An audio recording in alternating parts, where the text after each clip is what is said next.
Warm greetings to all the viewers that are joining us as usual from across the world.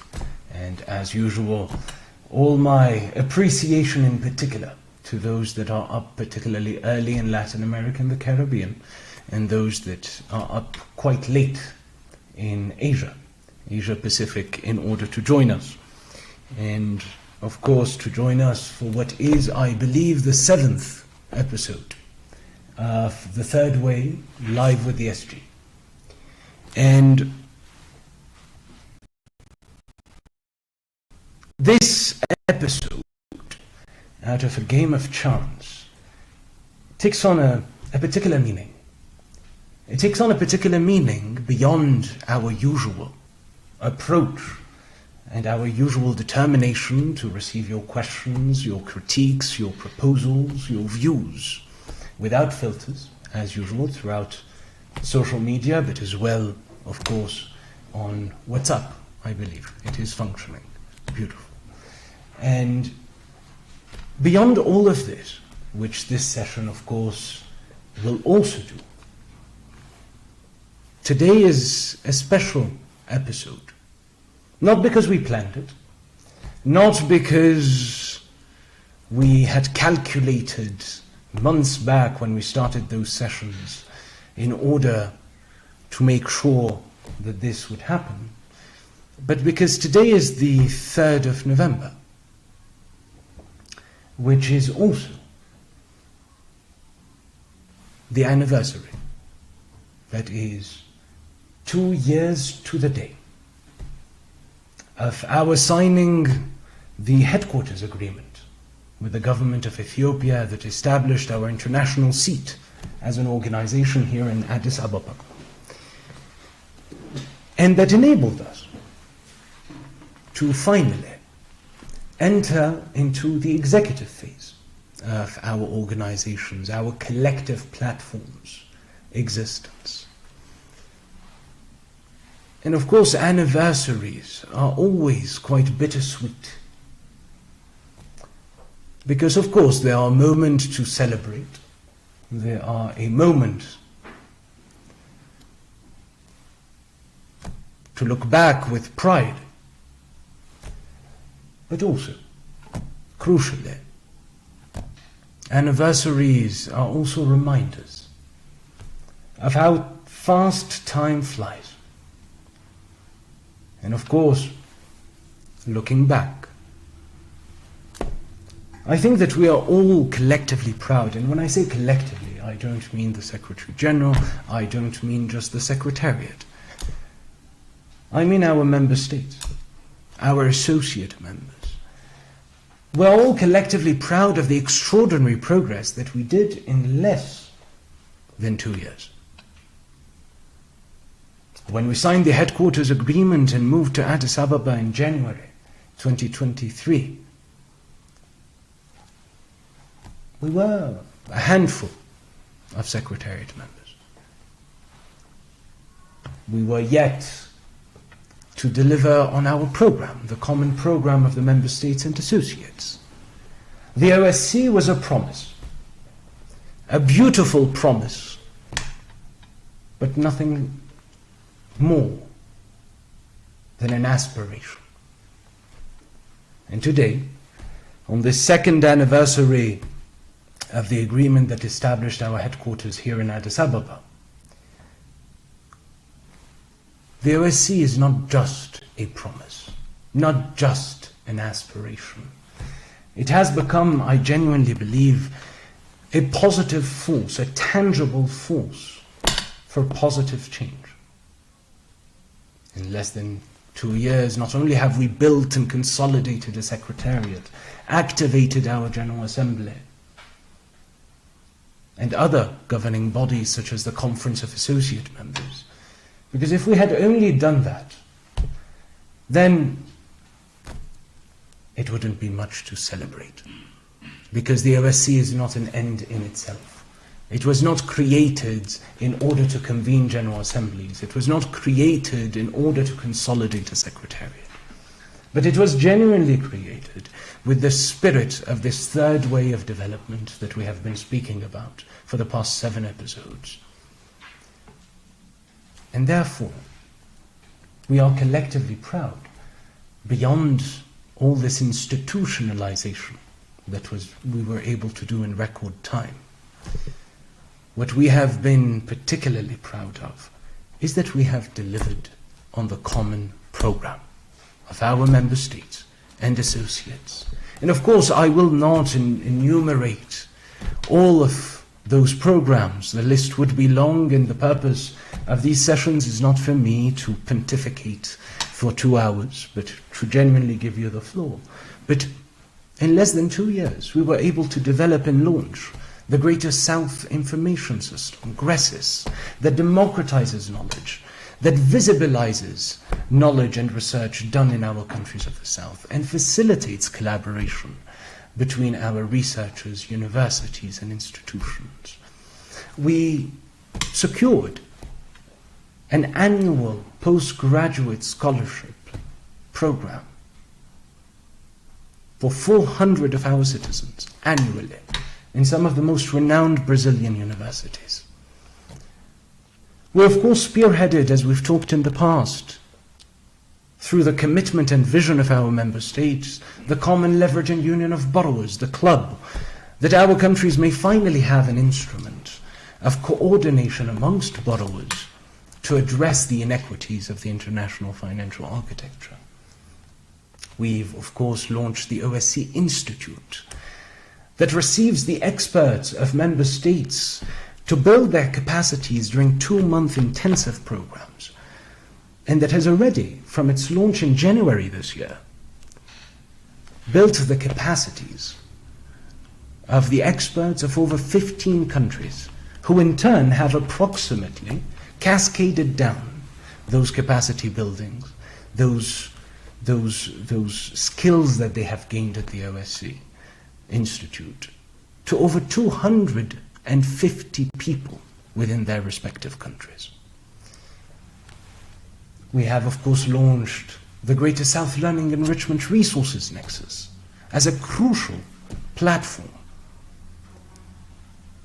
to enable practitioners in the education system to develop pedagogical content that is responsive. We are convening the Greater South Fair for Endogenous Technologies that is due to happen from the 2nd to the 3rd of December this year.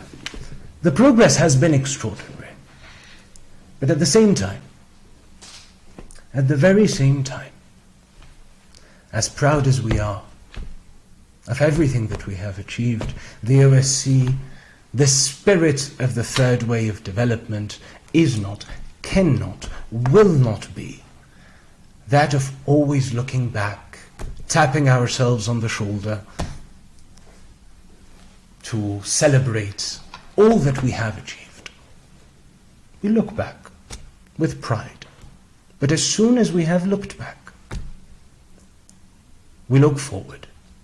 We look forward conscious of all of our shortcomings as well that we have to rectify, that we have to overcome.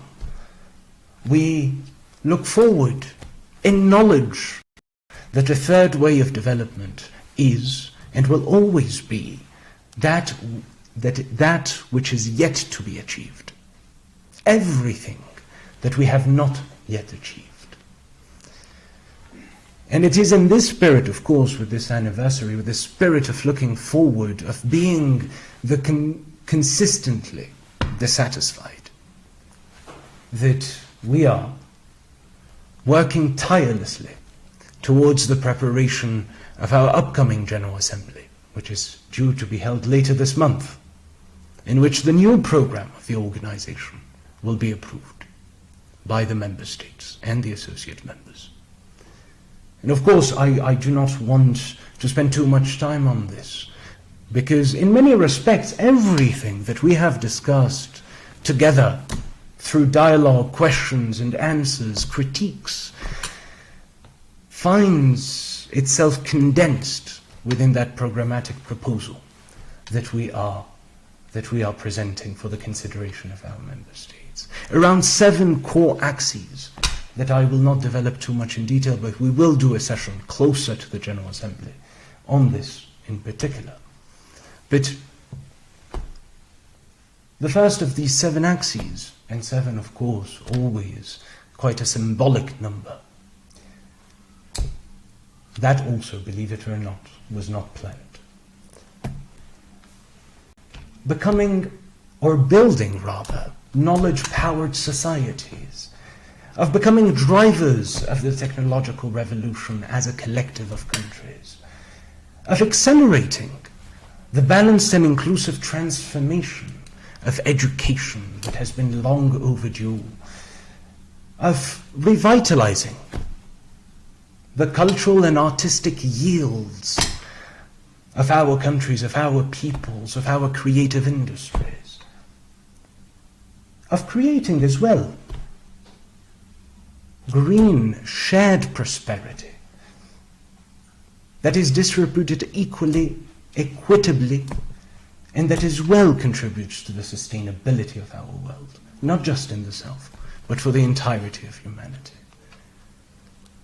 Of intensifying South-South cooperation, but above all, integration. And finally, of solidifying by recognizing our shortcomings and being unwavering in our commitment to a vision of the future, solidifying the organization that the South deserves.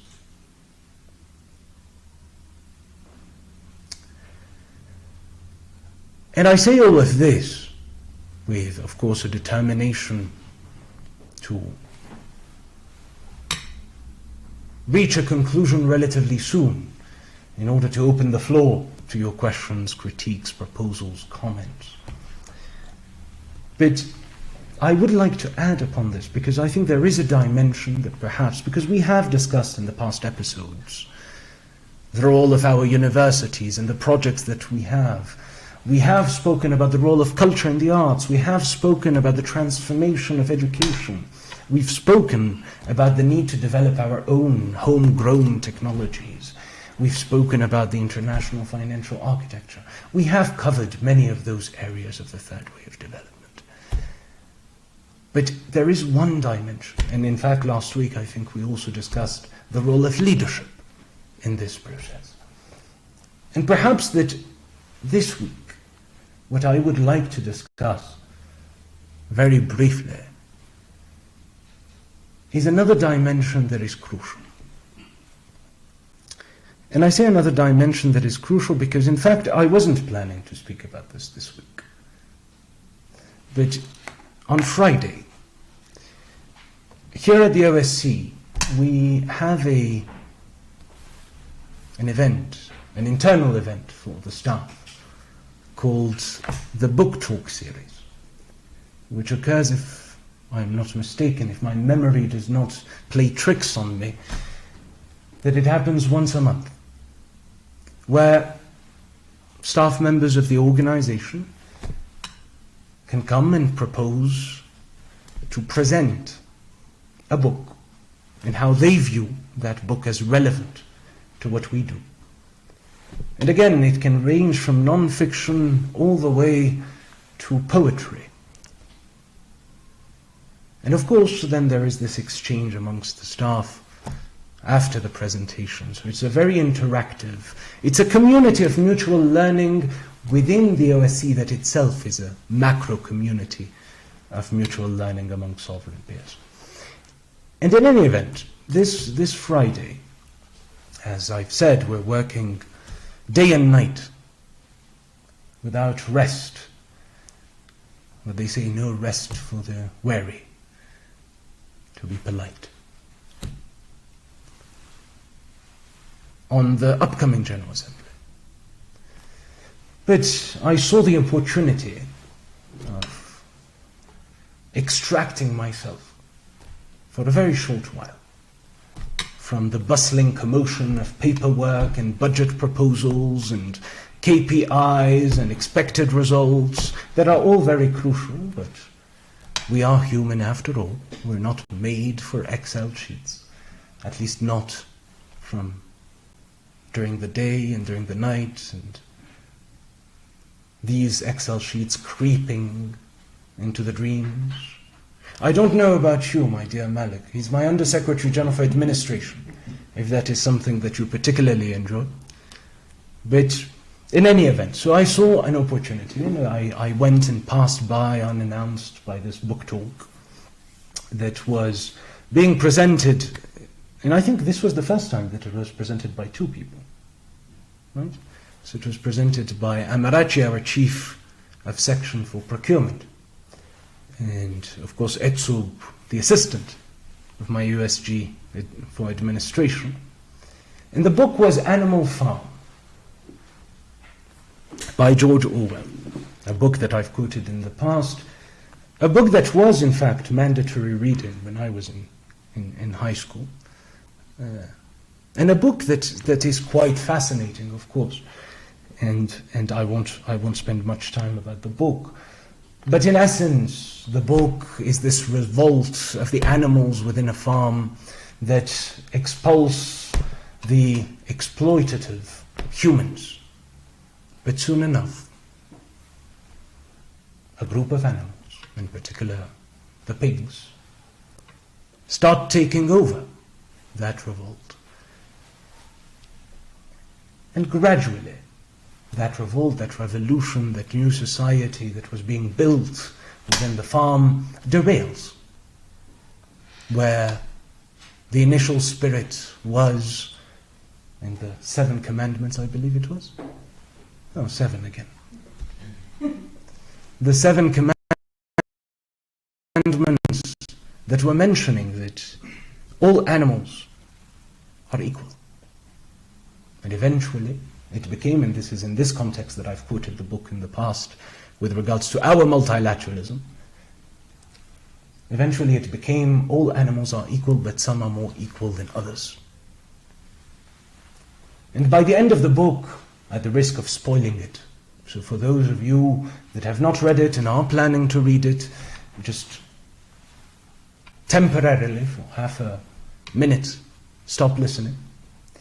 But towards the end of the book, there is this very powerful statement where the animals creep and look into the house and see the pigs sitting and drinking with the humans who are back.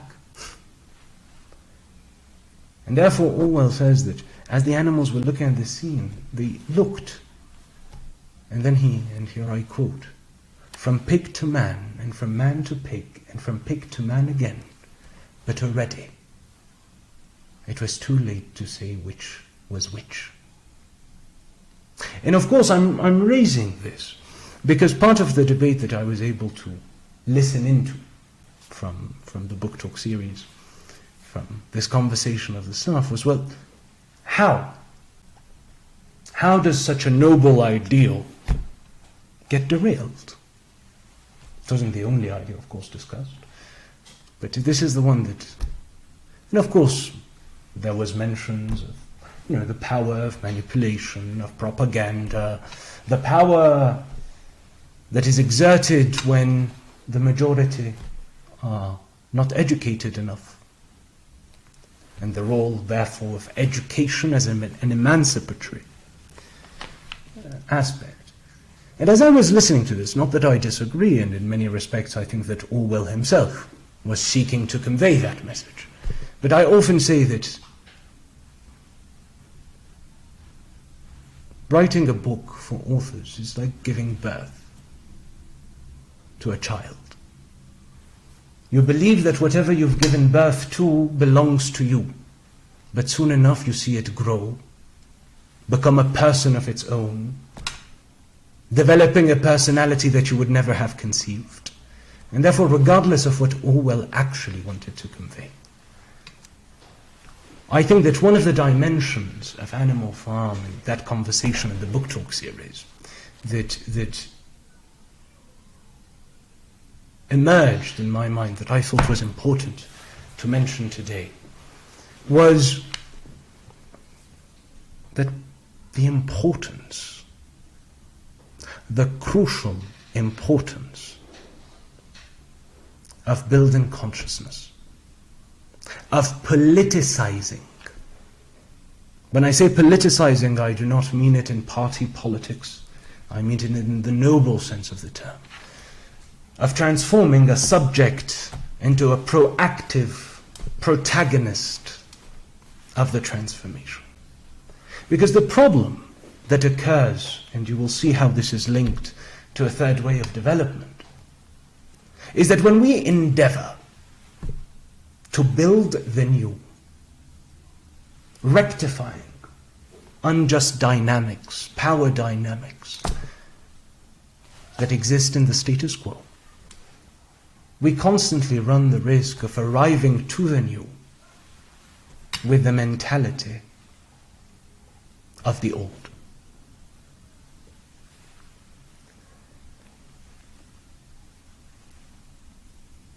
And in this respect, perhaps that what lacked in the revolt of the animals in the farm was that process of building consciousness, of politicizing the animals, beyond the animals being told what it is that they needed to do in order for the revolt in this new society to be built, but for them to become proactive participants in the process. And I say this because I recall Frantz Fanon, other extraordinary author who wrote The Wretched of the Earth, Les Damnés de la Terre. And speaking of the importance of politicizing, he says, 1961, the book was published. Also very symbolic. Date, 1961, first summit of the non-aligned movement. In which he says, politiser les masses, ce n'est pas leur faire un discours politique. Politiser les masses, c'est leur parler toujours et encore, afin qu'ils comprennent que si nous avançons, c'est à cause d'eux. Et si nous reculons, c'est aussi à cause d'eux. So, and I'm quoting more or less from what I can remember. Politicizing the masses, he says. Of course, language that comes straight out of the 60s. Politicizing the masses is not to make a political speech to them. Politicizing the masses is to speak to them, with them, consistently, time and time again, until they understand that if we move forward, it is because of them. And if we move backwards, it is also because of them. That is, them taking the driver seat within the transformation to which we aspire. And I think that if we are to collectively build this third way of development, because I've repeatedly said that it must be collective, it cannot be decreed by the OSCE Secretariat, it cannot be proclaimed by certain sectors. It needs to be a genuinely collective effort of every single one of us. The OSCE Secretariat, of course, indispensably, the governments of our countries, but also our universities, also our youth, also our intellectuals, also our artists, also every single one of you that is joining us, and every single citizen of this greater South, and I dare say, of the entirety of the world. But in order to achieve it, in addition to the objectives and the aspirations that we've discussed time and time again, some far more concrete, closer to policy directions, others far more aspirational, to provide us a vision. In addition to all of that, we need that building of consciousness. And I would say that building of consciousness, or that politicization in the noble sense of the term, in the definition of Fanon, on two levels. The first, on the societal level. On the societal level because, and when I say societal, I mean it because, and I'm not saying individual, I am emphasizing societal. Because I think that since the 1990s, with that triumphant march of a new world order, and we alluded to this in the last episode, a big, let us call a spade, a big lie has taken hold of our societies. And that big lie is what can be called perhaps the ripple effect. If I change myself, I change the world. If I change myself and I influence my sister, that influences her children, that influence their friends, the transformation will occur that way. And of course, we were speaking about last time youth being resigned. Well, in part because I change myself. I influence my sister, that influences her kids, that influence their friends, and yet 10 years later I look back and the world hasn't transformed. It isn't a better world. Perhaps in some respects it is even worse. Because change does not happen that way. Of course, the only ones that enjoy this lie, that see benefit within this lie, are the great multinational corporations, that say, yes, change yourself, and everything will be all right. But no. It requires, again, collective action. That is, yes, we need to change ourselves. Nobody is speaking about one self remaining impermeable to transformation. But it is of acting together towards common objectives at different times, in different ways, depending on where we are, who we are, but acting together. That consciousness at the societal level, that we share an inextricable community of destiny. And that is, of course, one of those dimensions that is crucial to the building of a third way. But the other layer, I mentioned two layers, is at the international level, at the macro level. And we've spoken about this, at least from afar. But it is not because there is the United Nations General Assembly every year, or the OSCE General Assembly in November, and God knows how many other international conferences in which our countries meet, that there is that consciousness. Because we consistently run the risk, after a while, of these becoming almost mechanical, becoming a formality. What we must renew, above all, especially, in that we used to have, at least in the South, what was once the Third World, was also that consciousness that we are very diverse. We have many differences, different realities, but that we also share some common challenges, some systemic challenges, and common aspirations that not only make it desirable but also necessary to work together to build a more just, a more equitable, and a more sustainable world. And to do that, and this is why I speak of the building of consciousness, of politicization, to do that also recognizing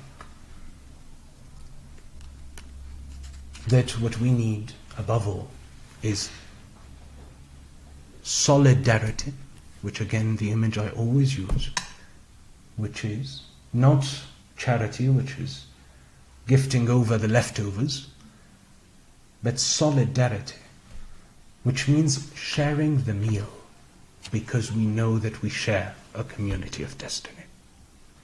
And therefore, in addition to everything that we do on the very concrete level, in addition to everything that we do in terms of education, in terms of technology, in terms of the international financial architecture, in terms of research, we must also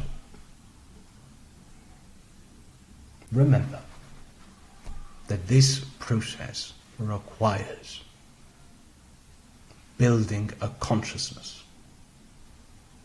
of politicization, which means, in essence, beyond the fancy words, that every single one of us needs to be involved.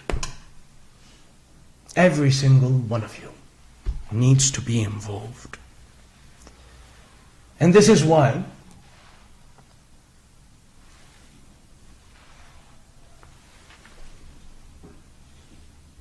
or perhaps before I open the floor,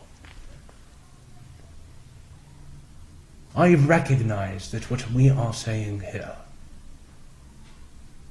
is not a change, at least not a full transformation that occurs overnight. It is a terribly long process. We must make progress every day in that direction, but it is true that we cannot expect that everything will be transformed overnight. But despite that, despite the exasperation or the resignation that may come from the creeping sentiment that we will never see that full transformation in our lifetimes, even though we must have that optimism of will. But despite that, as the poet says, aunque sé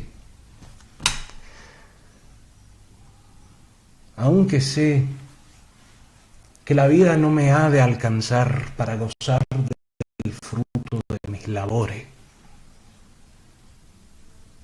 y que este servicio se ha de hacer con la seguridad y el ánimo de no esperar por él recompensa. That despite all of this, I know, he says, that life will not be enough for me to benefit or to enjoy the fruit of my labors. And that this service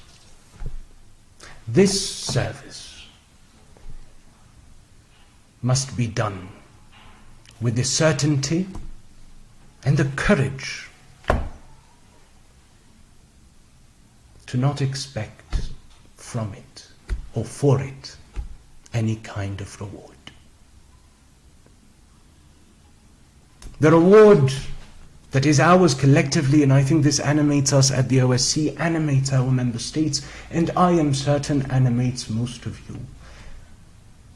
Our reward is the profound satisfaction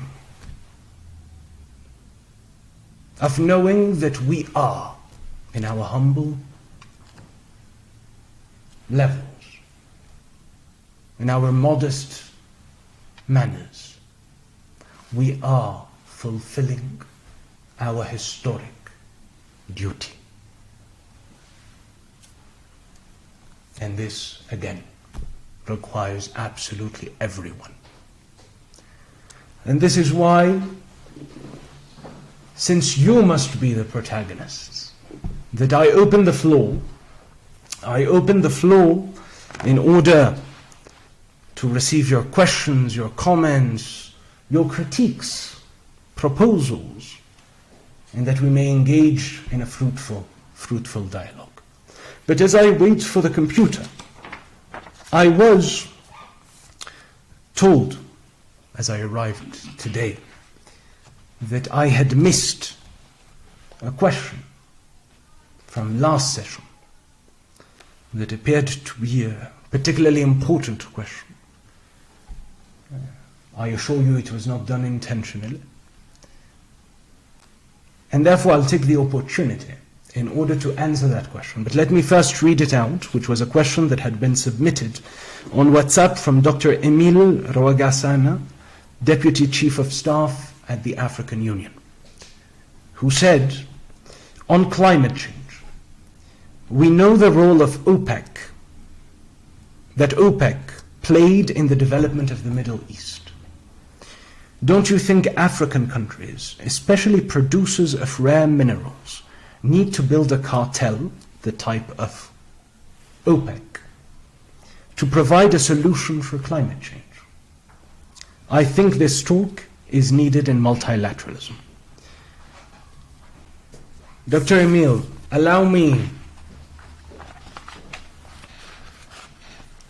perhaps to, if you are here with us,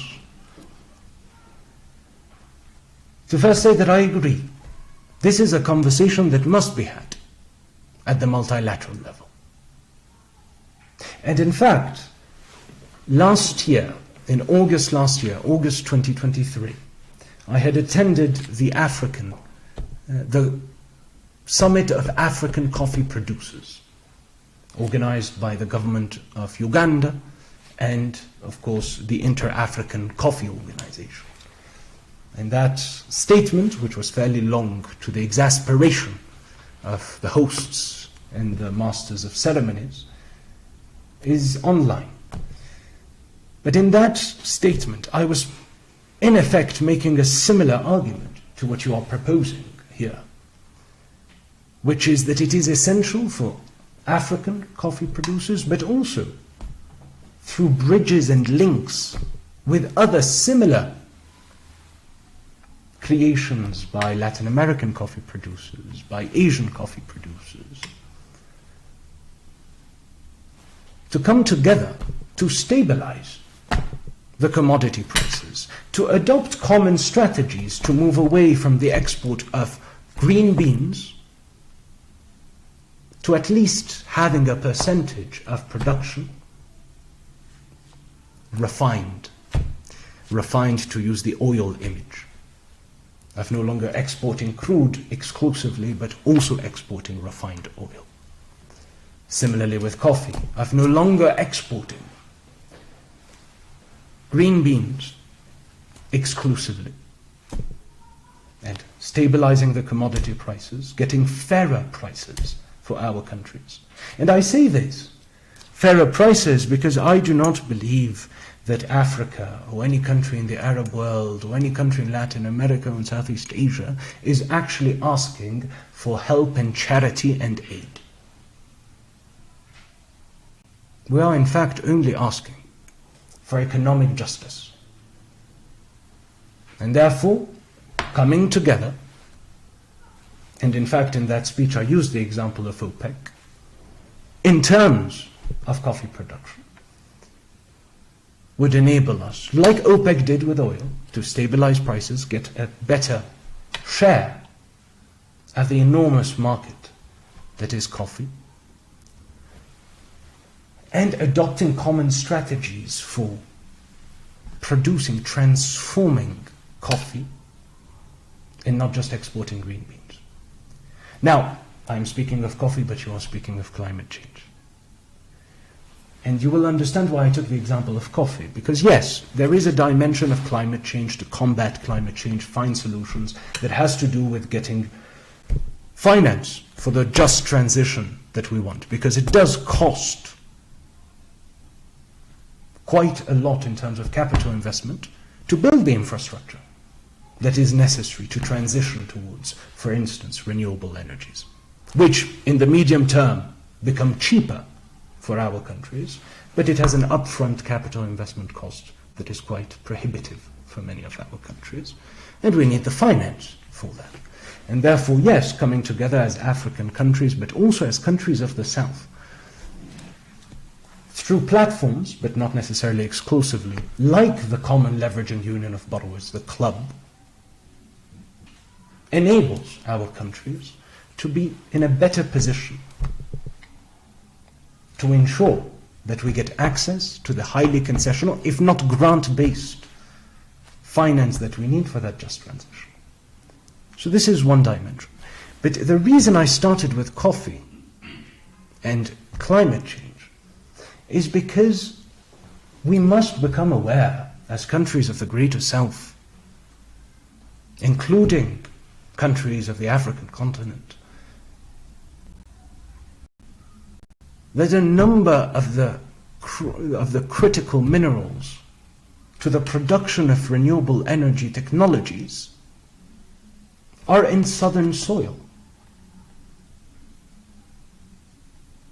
And a sort of OPEC, if you will, of those critical minerals, both to ensure fairer terms when exporting them, but also most crucially to ensure that at least a segment of it is directed towards transformation within our countries, to transform the raw minerals into renewable energy technologies,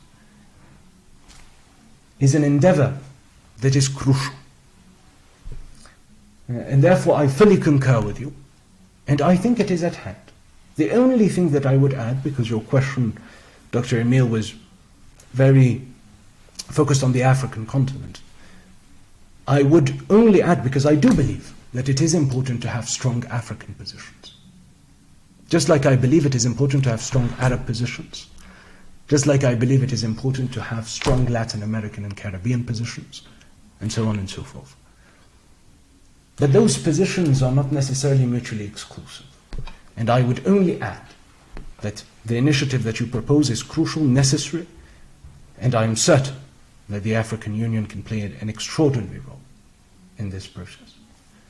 I would only say it's also finding strength, expertise, intelligences, capacities, by also building bridges, which is what we at the OSCE seek to do, between our three continents, between our four regions,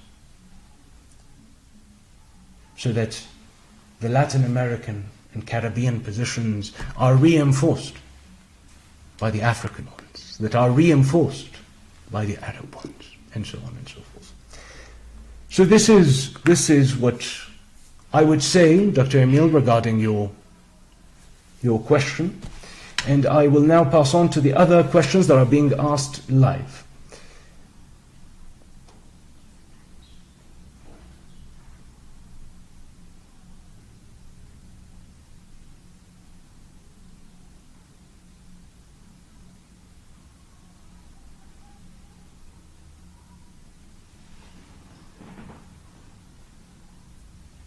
Okay, so I see it's actually a repeated question, so which I don't know if it's only on my screen that I can't see it entirely, but it's from Kibro Marindos, Organization of Southern Cooperation. What is the focus of the third way?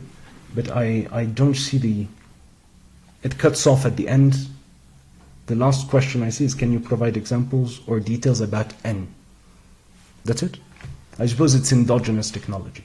So, Kibro Marindos asks a series of questions that are very crucial. Number one, what is the focus of the Third Way live streaming event and who is participating in it?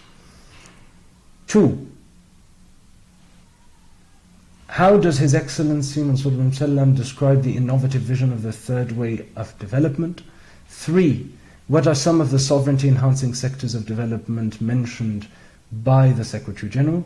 In what ways does the Organization of Southern Cooperation contribute to building these sectors? Can you provide examples? I see someone posted me. Can you provide examples or details about endogenous technology and high value added industrialization discussed in the live stream? How does the Secretary General emphasize the importance of infrastructure development and integral health in the context of the third way.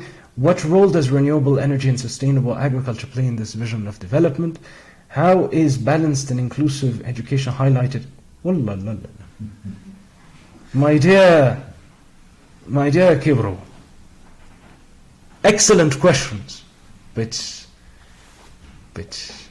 you have placed me under direct rapid fire of questions, which I could spend hours, I could spend days discussing.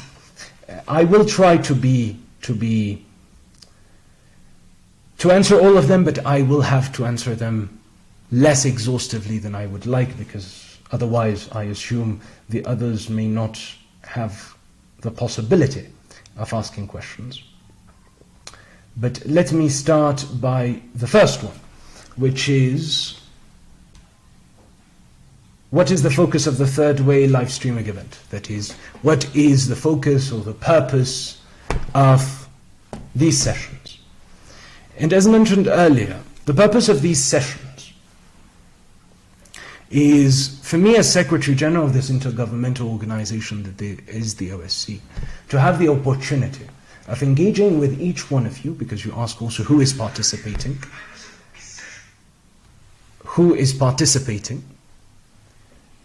And those who are participating are everyone and anyone that is interested in those topics. It is not directed necessarily towards diplomats. It is not directed necessarily towards the press. It is directed to every single one of us that has an interest in those issues. And the purpose is for me as Secretary General of the OSCE to have this opportunity of engaging more directly with every single one of you than I can in other circumstances. Again, because this third way of development, and I will answer your questions about what it entails, this third way of development cannot be, will not be realizable so long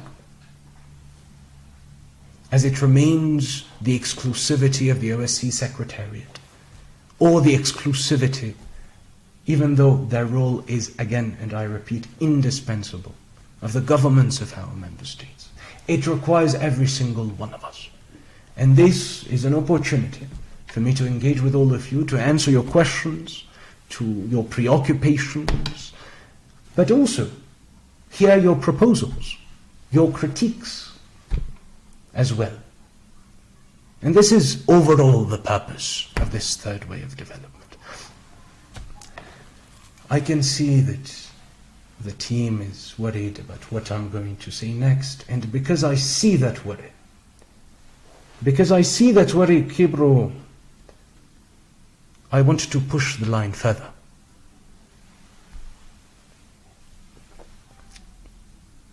And speak with the transparency that is due. Because without that transparency, without that bluntness, then these sessions are useless. If it is for me just to recite pre-made phrases. And I will speak to you quite transparently, therefore, that the great problem of multilateral organizations, by our very nature, is that we are very far removed. We're a layer too far from our average, from our citizens as countries. And of course, our role is not to substitute, far from it, the role of our governments who have a crucial role in our endeavors from the OSCE is precisely seeking to reinforce the sovereignty of each country, the capacities, the national capacities of each country. But also, again, the vision that was established by the governments of our member states is one that was established in service of the human dimension of development, in service of their peoples, end of the world. But you do not serve, as we are here, servants of this vision, and you do not serve. You cannot serve people that you do not speak to. And this is also the purpose of this live, at its small scale, but still, any comment, any question, any critique, any proposal is not just a drop in the ocean. For us, to quote the poet, is the entirety of the ocean in a drop. So this is the purpose of this third way, live sessions. Now, to mention what are the 6 sovereignty-enhancing sectors, or strategic sectors, that we mention at the OSCE consistently. And these are, and I'll try to regroup many of your questions into this single one, because otherwise, unfortunately, I will not be able to answer other questions that may be coming through. Is, on the one hand, let's first and foremost define our terms. Why strategic sectors? Why do we speak of strategic sectors, not just sectors? Because we are firm believers, as a collective of countries, by a vision established by the member states, ratified by them, that we must address the structural drivers that generate our dependencies as countries, the own deficiencies within our economies that generate our dependencies. And you will understand what I mean in a moment. But these 6 strategic sectors are balanced and inclusive education, that is, education systems that are transformed in order to be transformative, that better reflect who we are as peoples, as cultures, also showing us the interdependence of our cultures with others in order to enable us to become who we want to be, instead of education systems that negate our very existence. We need education systems that are transdisciplinary, that prepare our youth for the complexities of the world, of thinking across and beyond disciplines. We need education systems that adopt dialecticism, that moves or evolves from problem-solving pedagogy to problem-posing pedagogy, where the students are required to articulate, to problematize their societies. That is, students becoming co-creators of their education systems. And we need education systems that are contextual, that yes, respond to some universal principles that we share. We have them in the Universal Declaration of Balanced and Inclusive Education that I invite you to read. It is available on our website. But that most crucially adapt to our national priorities, to our local realities, to our cultural sensitivities, and I dare say, to the individuality of each student. So balanced and inclusive education systems. Integral health systems. Integral health systems not only in the sense of access to quality curative medicine. This is crucial and essential, but also that integrates as a fundamental part of health, preventative care. Preventative care and curative medicine within the framework of the One Health paradigm that recognizes the interdependence of health between humans, flora, and fauna. Sustainable agriculture. And here, when I speak of sustainable agriculture, I do not exclusively mean agriculture that is sustainable in terms of the environment. That is a crucial dimension. We need to have sustainable green practices in our agriculture. But most crucially, what I mean by sustainable agriculture, what we must endeavor is agriculture that is designed not exclusively for exports through the commodity markets, but that is designed to feed our people, to contribute to food sovereignty. Perhaps not nationally, not every country can be sovereign in all areas, but at the very least regionally. Agriculture that is nutritious for our peoples, that also reduce our food imports. Because I was saying earlier, and I saw that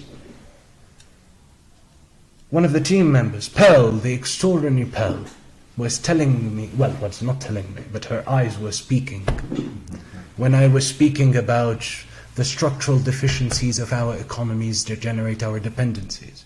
And what her eyes were saying is, this is far too complex and abstract. And so here's a very concrete thing, my dear Kibru. I hope I'm saying your name right. And for you too, Pearl. So you have to keep looking. No. Pearl started looking away. You have to look at me because your eyes speak to me. And look, when we invest in sustainable agriculture that feeds our people, we are also reducing our food imports. Food imports that we generally have to make in dollars that we do not have. And therefore, this is an example of a structural driver of our dependency. When we are forced, out of necessity, of importing food in a currency that we do not have, to feed our people, which generates policy, economic policies, that put the entire economy at the function of trying to get dollars as quickly as possible. Or to getting loans in order to import food. And again, we have nothing against debt per se. You can have good debt and bad debt. A debt, a loan, so long as the interest rate is reasonable, concessional, that enables you to build a factory of high value added industrialization in your country, that is good debt. But a debt that goes to consumables, that is bad debt. In any event, sustainable agriculture, renewable energy, clean energy, not only in their use to reduce the cost of energy access for our peoples, for our economies as well, for our industries in the medium term, but also renewable and clean energies in the production of those technologies. Infrastructure development. Infrastructure development not only nationally, which is crucial, it is essential, but since you ask, I know that the team here is starting to feel nauseous at the mention of infrastructure, given how much I have mentioned it and repeated it over the past 2 years. But infrastructure, because it is absurd, it is impossible to speak of sustainable South-South cooperation when that cooperation is too costly in terms of time and too costly in terms of financial resources. That is, if South-South cooperation remains too onerous for our countries to engage in, because we do not have the infrastructure that connects our countries amongst themselves. I've given examples in the past of if you are flying from most countries in Latin America to Africa, you have to pass by Europe. And what would have cost you in terms of time, 13 hours, 14 hours, ends up costing you 30 hours. And trust me, I have lived through that. But beyond infrastructure that connects our countries. Why don't we invest? We'd have to do feasibility studies, but invest in infrastructure beyond air travel, which already opens up markets, opens up opportunities of people-to-people exchanges, opens up a number of potentialities of collaboration. But also infrastructure such as, why don't we invest in submarine fiber optic cables between Africa and Latin America?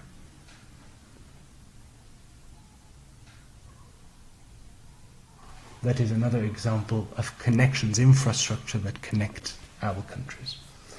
And finally, the sixth and final, but not least important, is high value added industrialization. Because our countries remain net exporters of raw or intermediary materials and net importers of high value added products. And again, I've always used the example of coffee, where coffee only grows in the South, on the 3 continents of the South, and yet out of the top 10 coffee exporters in the world, 4 are in Europe.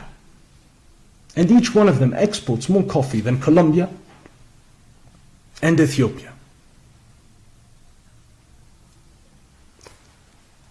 And each one of them exports coffee on average at $40 the bag of coffee, because it is processed coffee that they export. That is, they export instant coffee, encapsulated coffee, whereas we export green beans. They export coffee at $40 the bag, whereas we export it at $2.50. So we need to invest, in the case of coffee, in coffee roasting facilities, in technical and vocational education and training to prepare master roasters and blenders of coffee. We need to invest in capsule factories. We need to invest in opening up markets within the South for processed coffee from the South. But what I say again regarding coffee is applicable to cotton. It is applicable to cacao or cocoa, depending on your pronunciation. It is applicable to the critical minerals that we were mentioning earlier that are necessary for renewable energy technologies, or for lithium batteries that power Tesla cars. That is, it is no longer enough to produce within our countries. We must transform within our countries. So these are the sectors. I cannot unfortunately continue answering all of the questions that you have articulated, but what I will do, Kibro, is I will go and check if others have questions that I can answer, and if not, and if we still have time, I will come back to your crucial questions.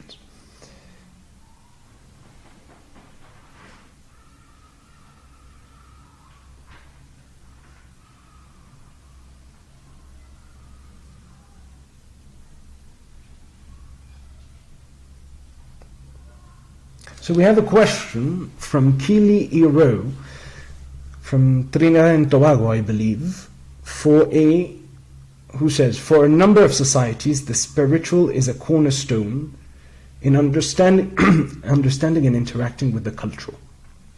How important is the spiritual to the third way of development? That is a profound question.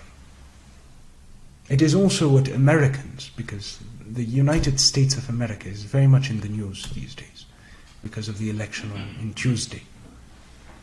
And as the Americans would say, it's also, you've thrown at me a hot potato. But teasing aside, Kili, I would say 2 things. I think there's 2 dimensions to bear in mind, because I think you're very right. In many of our societies, the spiritual has a crucial part to play. But what we fundamentally believe at the OSC is, again, this third way of development, from and by the South, for humanity, is one that must be universal because it emerges from the encounter of our specificities and differences. That is, a third way of development is not a universal model that is applicable without taking into account the sensibilities, the trajectories, the priorities of countries. A third way must imply a multiplicity of models, a multiplicity of forms, so long as the essence remains the same. And of course, in societies in which the spiritual plays a crucial, indispensable role within all endeavors, then of course that it has its entire place within the third way of development, within the context of that country developing its own model of the third way, because the third way is not a model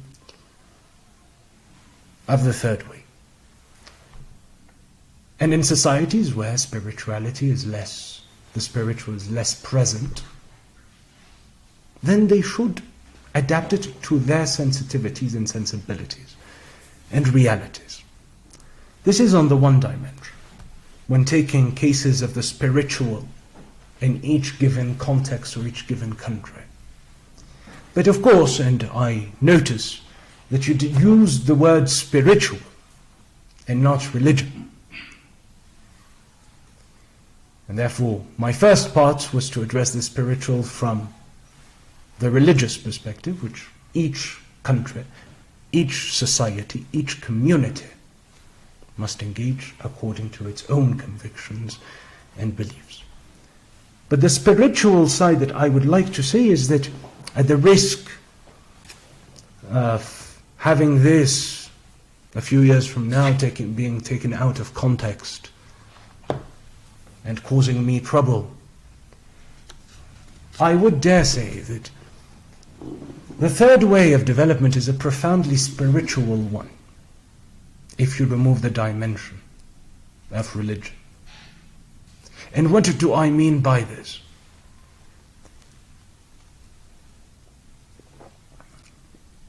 And I've spoken about this in the past, that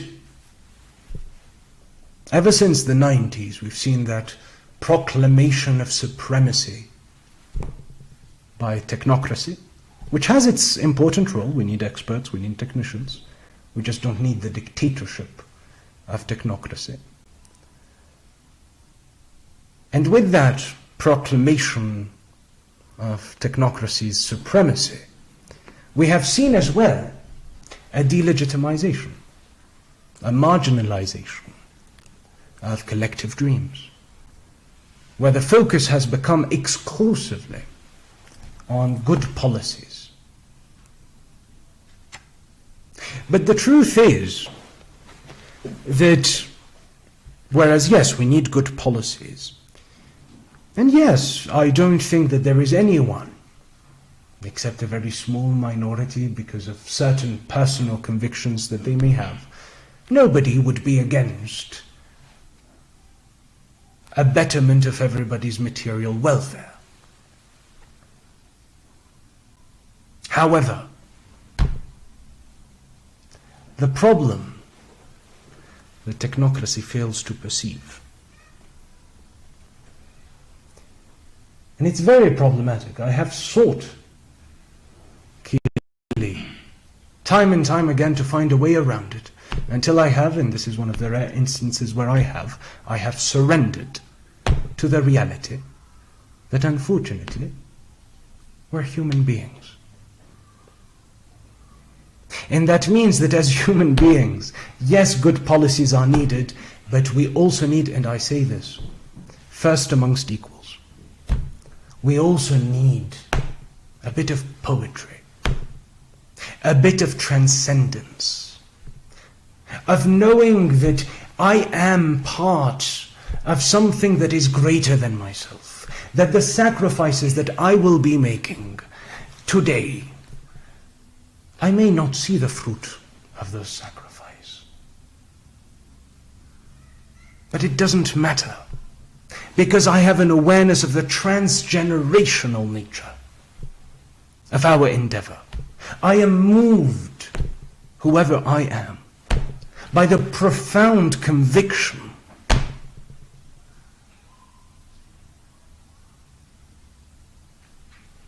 that, I will use the word, by the profound humanist conviction that every single one of us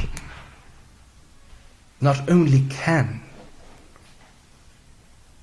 but must contribute to a world that is more fair, that is more just, that is more equitable, that is more sustainable. And that requires me to have the courage to dream, because that is where we have gotten as societies, where to dream is already a revolutionary act. And dreams are not technocratic. Dreams are profoundly spiritual. And in this sense, I would say that I think I have answered your question. But I would say, just remember that our view here, our unwavering conviction here, is that first poetry, then policy. I look at if there is any other questions.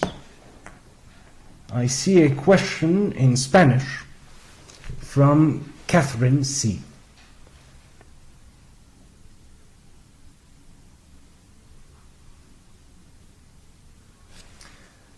And the question says, I'll read it in Spanish, I'll answer it in Spanish, but I'll just translate for people to know. Felicidades por el aniversario del lanzamiento. Señor, ¿cómo puedo participar en o asistir a vuestras actividades como una persona interesada desde un país que no es un miembro de la OCS, Kenia? ¿Y cómo puedo contribuir a que Kenia se vuelve en esencia un miembro? Pero if you can put the other one, because the other one is the crucial one. So the question of our friend Catherine in Spanish, which I will answer in Spanish in a moment, is, well, she congratulates us for the anniversary of the headquarters signing, but most crucially asks how can she be involved in the activities as someone from a country that is not a member yet, Kenya. And she also asks, what could I do to accompany Kenya in becoming a member? Bueno, primero y ante todo, estimada Catherine,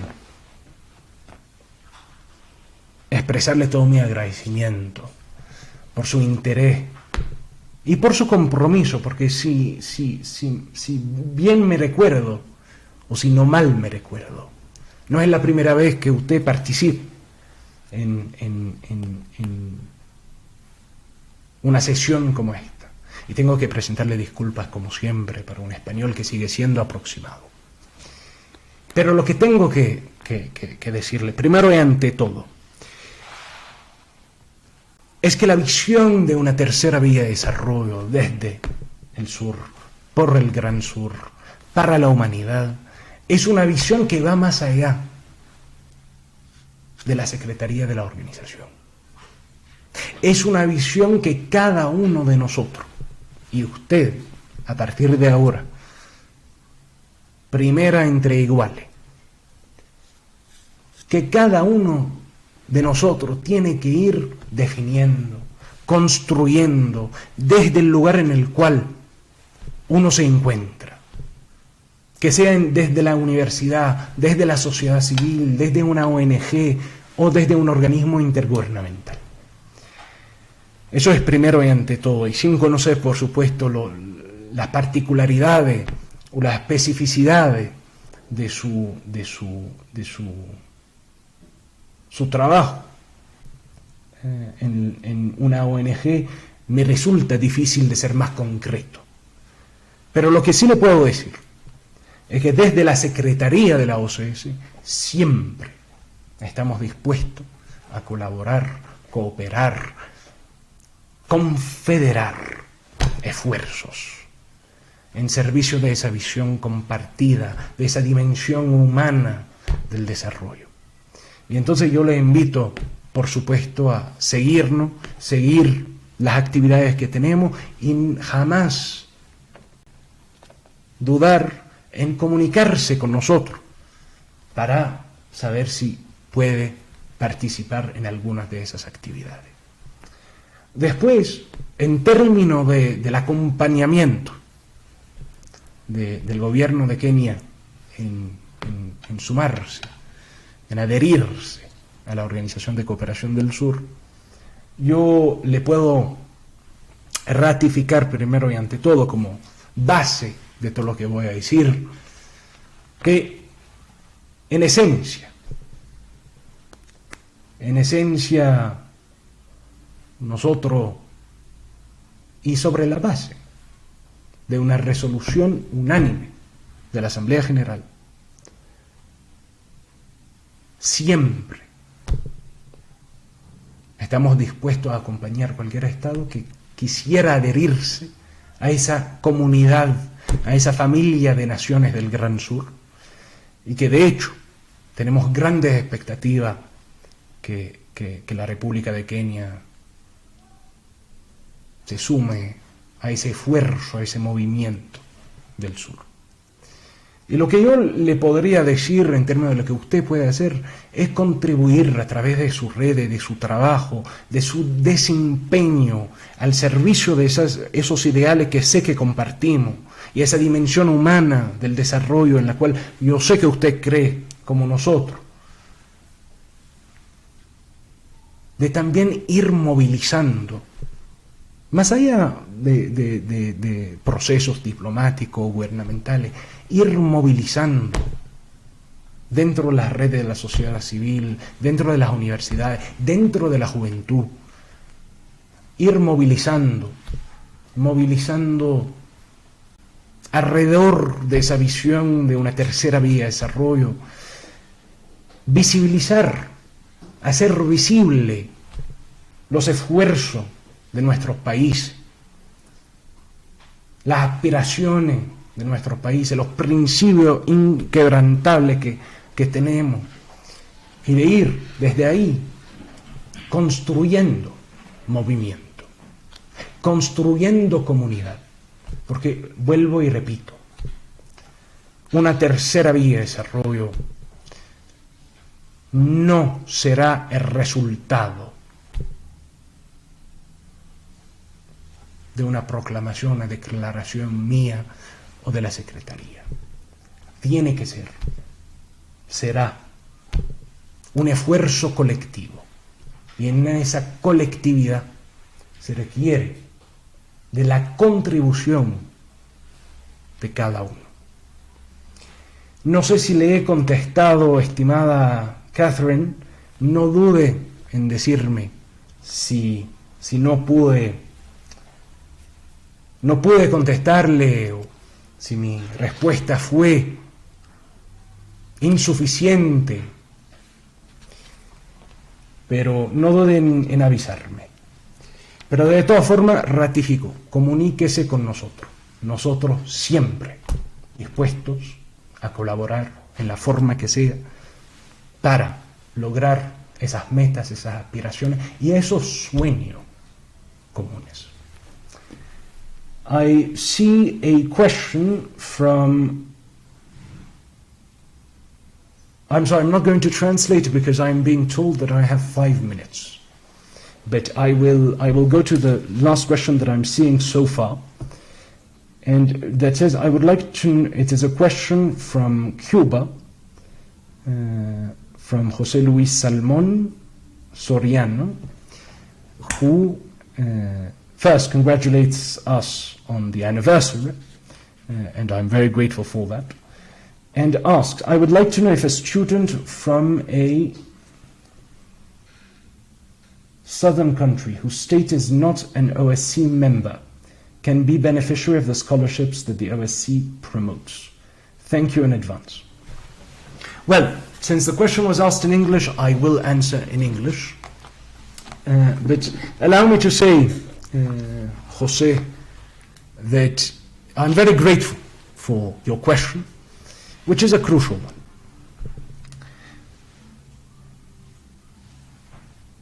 The truth is that in terms of aspirations, of what we would love, we would like, we would be determined to do, then yes, we would wish to be in a position to ensure that all the youth of the South may benefit from these scholarship opportunities of the OSCE.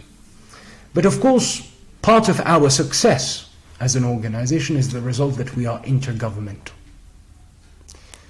But also with it, and I say part of our success because there is a commitment, there is political will from our member states to create these opportunities, to provide those opportunities.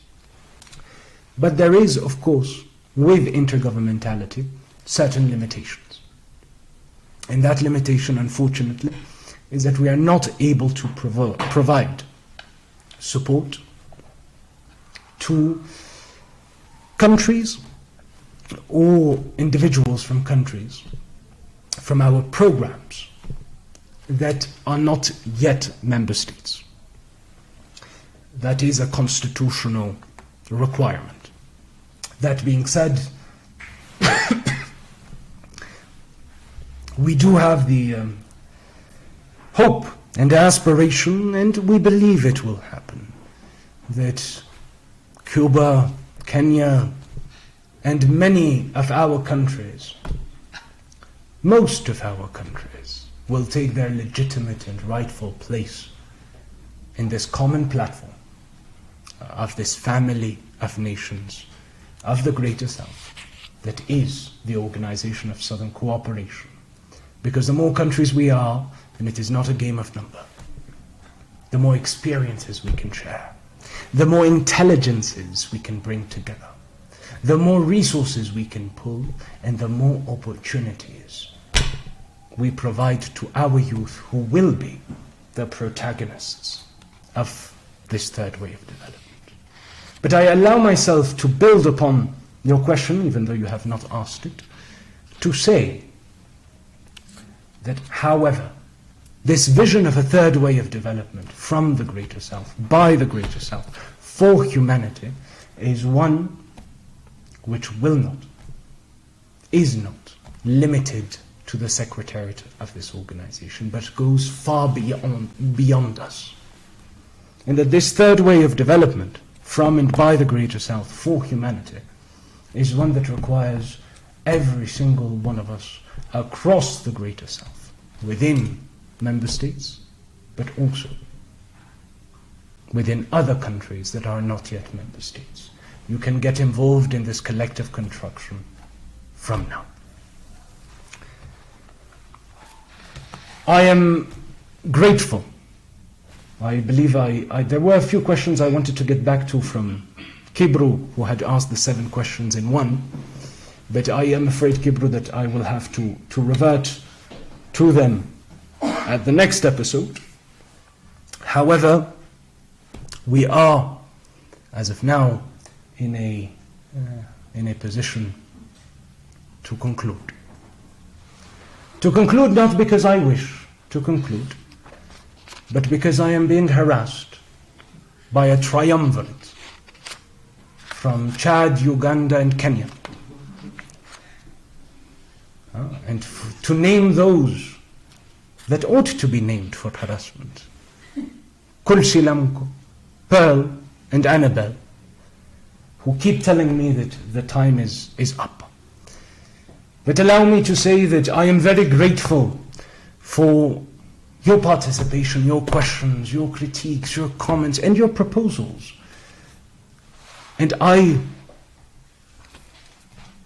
would only like to conclude by reminding every single one of you, once more, إن الذكرى تنفع المؤمنين. Reminders also benefit those who already believe. That this is collective action, and if this vision, this third way of development is to materialize, you must be its protagonists. And in this regard, remember the words that I mentioned last week from Mario Benedetti, que así entre todos logran lo que era un imposible, que todo el mundo sepa que el sur también existe. That this way, amongst all of them, all of you, you achieve what was once thought to be impossible. That the entire world may know that the South also exists.